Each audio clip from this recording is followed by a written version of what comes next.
لائق تحسین ہے. شیخ الاسلام اللہ پاک کے فضل و کرم سے اس کام کے لیے اٹھائے گئے تھے. وہ کیا کام تھا؟ آپ کے کیا تنظیمی کارنامے تھے؟ دیکھو مملکت آسیہ کے تاجدار اپنے شاہی دور میں جو کچھ وہ کر رہے تھے تو کر رہے تھے، لیکن عزیزان محترم ہر عالم کا علم اپنی جگہ ہے کہ وہ اس کا جہاں دائرے کار ہے وہیں تک اس کی اصلاح ہوتی ہے. ہر حکیم کی آواز جہاں تک پہنچتی ہے وہ اصلاح کرتا ہے.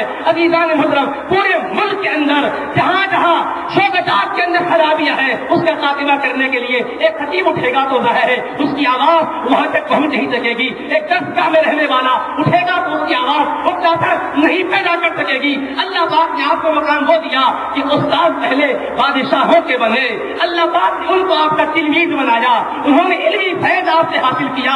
پھر بادشاہ نے جب براہ راست آپ سے تعلیم حاصل کی، میر محبوب علی خان نے آپ سے تعلیم حاصل کی، اور جس وقت وہ تخت شاہی پر فائز کیے گئے، بٹھائے گئے، متوکل کیے گئے تو کہا میں جو کچھ ہوں یہ مولانا کی وجہ سے ہوں. تو حضرت کے علم سے انہوں نے حد سے وافر حاصل کیا.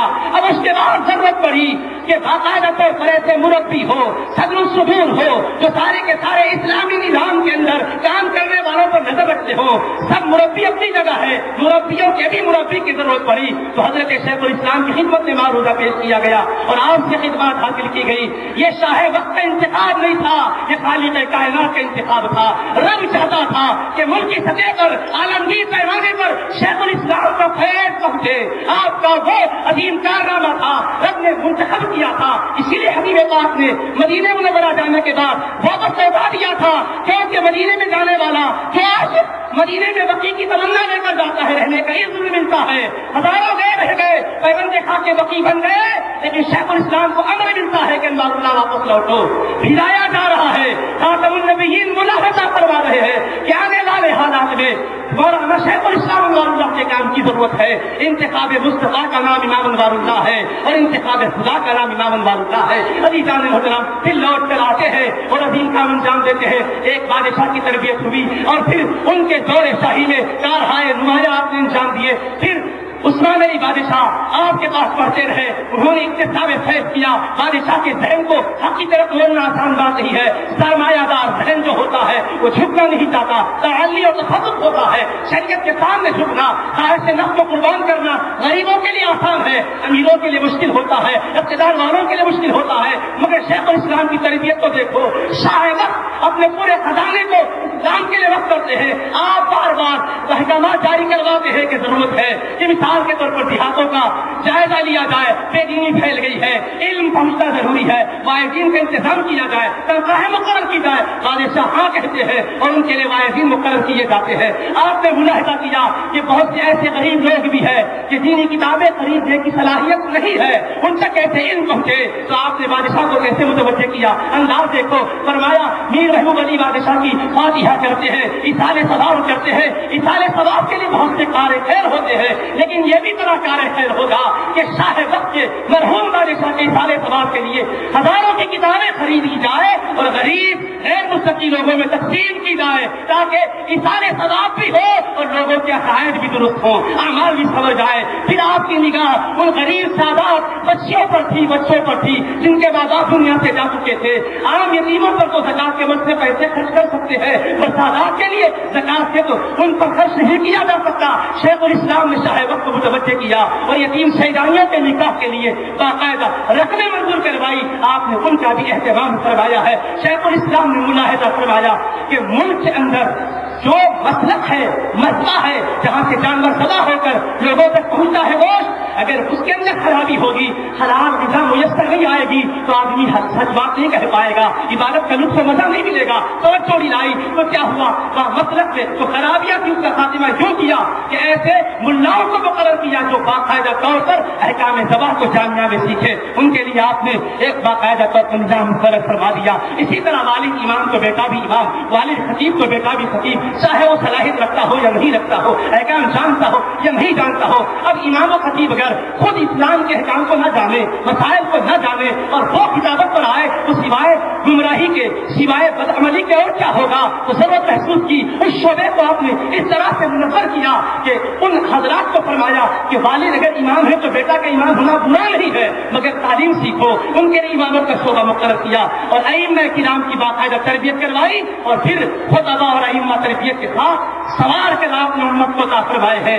آپ نے محسوس کیا سچا جان کے لیے بھی روحانی تربیت کی ضرورت ہے. ان کے لیے ہدایت الشیوع کے نام پہ ہدایت الشیوع کے نام سے کتاب ترتیب دلوائی اور اس کا مقصد کیا تھا تاکہ اخلاق کیا ہے, طریقت کس کا نام ہے, روحانیت کس کا نام ہے, وہ اچھی طرح سے تربیت پائیں. پھر اس کے بعد وہ ان کو ہدایت کے منصب پر بیٹھے, ان کی توجہ سے انصاف قدسیہ سے لوگوں کے دل میں اللہ کا ذکر بیٹھ جائے, وہ دنیا کی مردار لذتوں میں نہ کھو جائے, قرب مولا کی لذتوں کے ساتھ زندگی گزارے. اس پر بھی آپ نے توجہ فرمائی. اور پھر کتابیں ایسی بلا قدر آپ نے لکھی ہے. عزیزان محترم, بظاہر 40 کتابیں ہیں, اور ہر کتاب کے اندر معنی اور مفاہیم ایسے ہیں کہ عزیزان محترم ایک فقرے کی تشریح کرو. بلا مبالغہ میں کر رہا ہوں کہ آپ ایک مستقل کتاب لکھ پائیں گے. اور میں اپنے برادران نظامی یہ عرض کرنا چاہوں گا, اے عزیز ساتھیو, آج دنیا کے حالات کو تم دیکھو. جیسے 3-4 روز پہلے جامعہ کا سیمینار ہوا,